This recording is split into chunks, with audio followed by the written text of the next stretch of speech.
रात आज कुछ अलग थी। हवा चल रही थी लेकिन उसमें ठंडक से ज्यादा बोझ था, जैसे हर झोंका अपने साथ कोई अधूरी कहानी लेकर आ रहा हो। Welcome to the abyss. जंगल चुप था, इतना चुप कि खामोशी भी डराने लगी थी। और उस खामोशी के बीच वो हवेली खड़ी थी, टूटी हुई, सुनसान, लेकिन अजीब तरीके से इंतजार करती हुई। आरव ने कार बंद की। इंजन की आवाज़ जैसे ही गई, एक भारी सन्नाटा उन पर टूट पड़ा।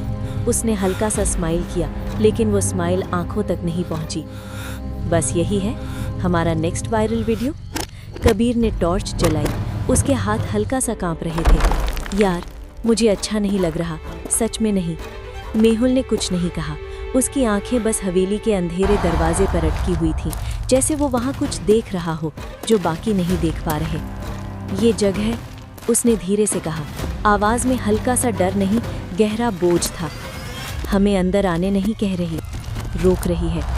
आरव ने हंसने की कोशिश की, लेकिन उसकी आवाज़ हल्का सा फट गई। अब आ ही गए हैं, चलते हैं।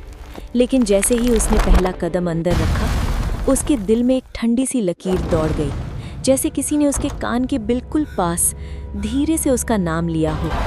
अंदर कदम रखते ही माहौल बदल गया। हवा ठंडी नहीं थी, बेजान थी, जैसे हर सांस के साथ कुछ अंधेरा अंदर घुस रहा हो।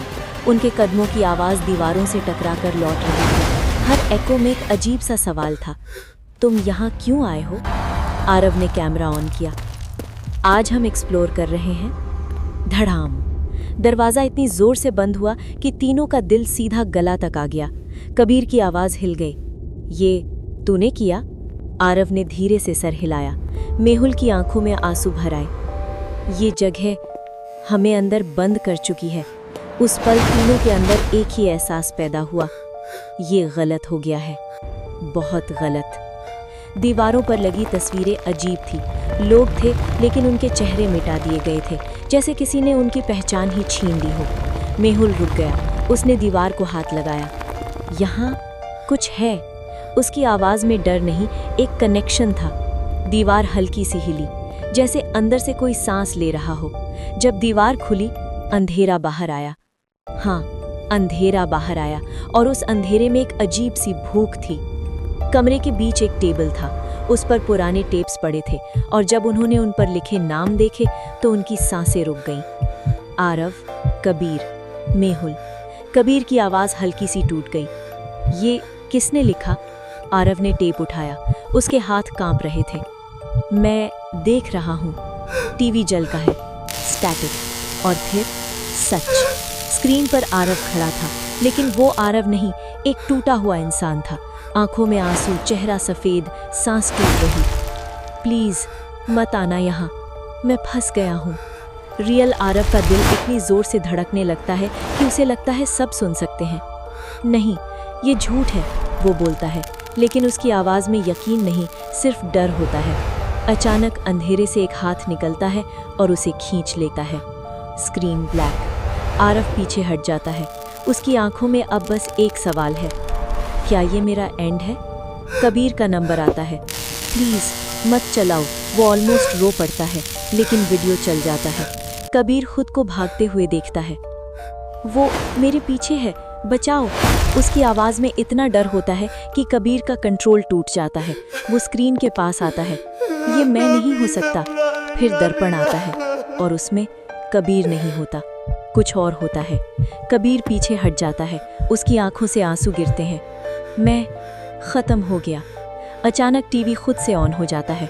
इस बार कोई टेप नहीं, लाइव। तीनों स्क्रीन पर खड़े हैं, और उनके पीछे वो। मेहुल धीरे से बोलता है, आवाज़ टूट रही है। ये हमें देख रहा है। आरव धीरे से पलटता है। कुछ नहीं, लेकिन उसका दिल जोर से चीखता है।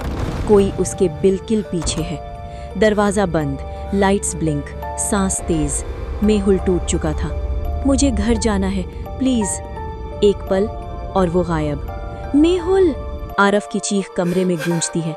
कबीर पैनिक में दरवाज़ा तोड़ने लगता है। नहीं, नहीं! और फिर वो भी गायब। आरव अकेला रह जाता है। उसका पूरा बॉडी कांप रहा होता है। वो कैमरा की तरफ देखता है। आंखों में आंसू, होंठ कांप रहे हैं। प्लीज़, अगर कोई देख रहा है, मुझे बचाओ। उसकी आवाज़ टूट जाती है। एक पल और फिर खामोशी।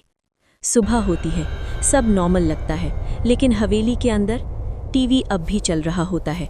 टेबल पर टेप्स रखे होते हैं, नाम लिखे होते हैं और स्क्रीन पर नए लोग खड़े होते हैं, बिल्कुल वैसे ही जैसे कल आरव, कबीर और मेहुल खड़े थे। अंधेरे में एक आवाज़ गूंजती है, हल्की, ठंडी और मुस्कुराती हुई, वेलकम। और कहानी कभी ख़त्म नहीं होती।